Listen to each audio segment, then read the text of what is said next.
Hey there, identity anchors. Well, I want to talk about capability.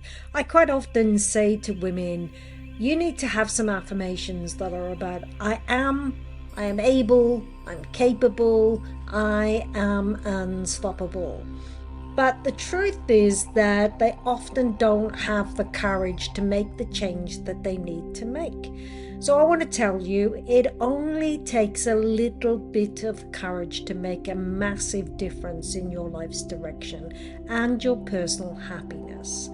Now, if you truly want to step into the driver's seat of your life and be the director of your opportunities and experiences, then basically wake yourself up by showing the universe that you mean business.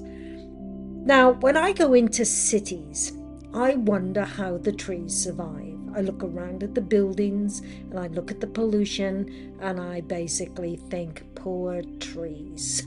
Literally, my heart breaks for the trees. So, do you want to know that trees in cities live about 10 years compared to trees grown in a lawn area where they can live up to 50 years? And if they're planted in a forest, they can live for 100 years. Now, more drought tolerant trees last longer in cities and yet all have to really adapt to their environment to survive.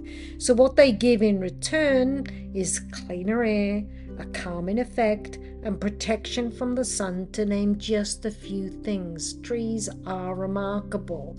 They shorten their lifespan by almost 10 times just by going into the city. Now, they provide for us so much clean air and they calm us and they make us feel relaxed and they give us shade. We all know we're in that heat and we're walking around, we need the shade. But human beings need to adapt and be resilient. Now, this means that you have to adapt to your environment, and not all environments are perfect in leadership. Let's face it. Sometimes you walk into environments and there's chaos. I've been there.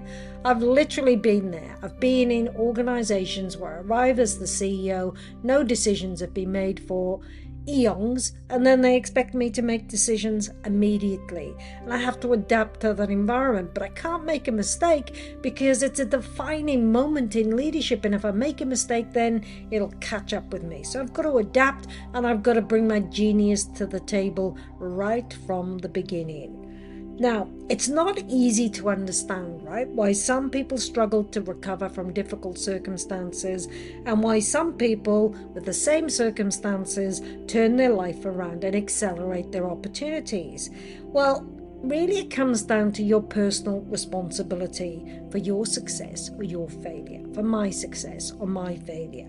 So it's important that we take responsibility for our actions or for any non-action, right? You can't just sit there and blame everyone else if you're not taking the action that you need to take. So we can't rely on other people to open doors for us. So if you're sitting waiting for someone to open a door for you to walk through, it's highly unlikely, unless of course you've got the person at the door ready to open it and you've been able to get them to that place yourself. Now, we have to do something to make it happen. So we have to take responsibility, and that actually makes us stronger. When people use these words to me, Claire, I'm just accepting it and I'm going to move on. It's the situation and I'm going to accept and I'm going to move on. But I'm going to grow from it and I'm going to be stronger and I am going to be better because I am capable of overcoming these difficult situations.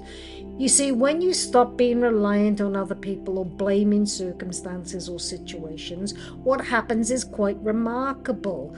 You start to receive amazing things in your life. Quite often, though, people sabotage it before they receive the real abundance. But that's another story.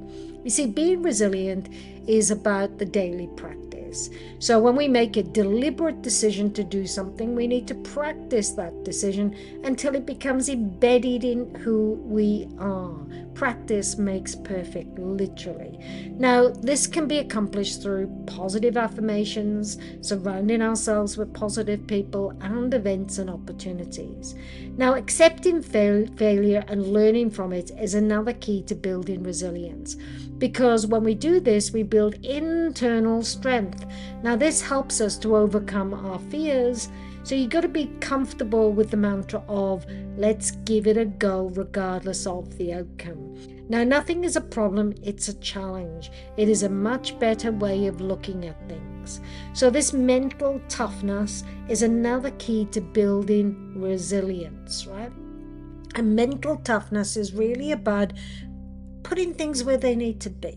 I can't control that, so I'm just going to accept it and I'm going to move on. Or I can make this decision in this moment and I can change my circumstances around me. You see, when our beliefs get tested, we then have to develop this mindset that rehearses the objections and the what ifs and respond from a position of strength. So what if I looked at this differently? What if this was a blessing? What if this is guiding me on a different path for me? I call this planting your feet firmly on the ground. You see, it's much harder to push someone over if they stand in the right position. So I'm Dr. Clare Allen, and I'm all about identity anchoring, because I know when you anchor your leadership in truth and you're resilient and you build resilience and capability, then you're unstoppable, and the world needs unstoppable anchored leaders.